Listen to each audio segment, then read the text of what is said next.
Bienvenue sur Parole de Grâce. C'est un programme qui vous est proposé par Blog pour couple chrétien, mon couple, mes relations, et qui vous est présenté par Aïcha. Et donc aujourd'hui, on continue cette série sur les mensonges qui détruisent les mariages.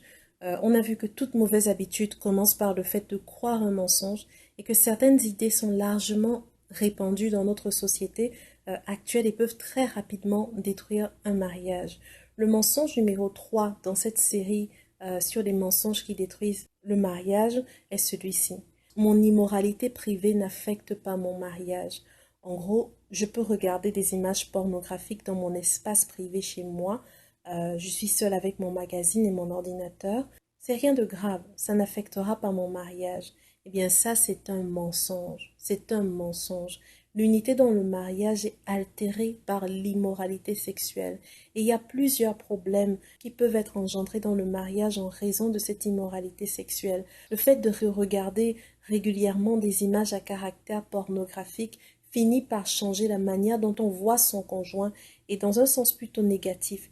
De manière inévitable, on commence à comparer le corps de son conjoint et ses performances sexuelles à celles des personnes que l'on voit régulièrement dans ces films. Un autre problème des images pornographiques, c'est qu'elles introduisent une troisième personne dans l'intimité du couple.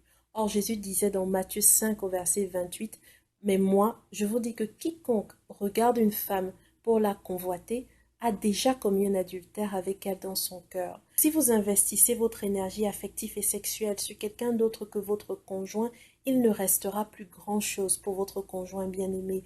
D'autre part, ceux qui regardent sans cesse des images à caractère pornographique ou s'engagent dans des fantasmes sexuels finissent par s'isoler eux-mêmes et sont en grande difficulté.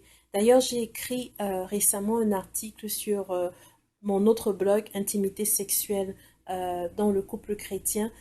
Donc j'ai écrit un article sur 10 conséquences de la pornographie sur le cerveau, le mariage et l'intimité dans le... Franchement, c'est un sujet très très important. Et il y a trop de gens aujourd'hui qui se trompent par de faux raisonnements en se disant c'est pas grave, je peux consommer des images pornographiques, des films pornographiques, tant que je suis seule devant ma machine, il n'y a pas de problème. Ou alors on peut regarder de la pornographie en couple. Et il y a beaucoup de mariages aujourd'hui, énormément de mariages sont en train d'être détruits et on peut retracer les causes de la destruction à la pornographie. C'est extrêmement grave et ça ouvre la porte à Satan dans votre foyer. Donc ne prenez pas ça à la légère. C'est un mensonge que de croire que votre immoralité privée n'a pas d'impact sur votre mariage. Voilà.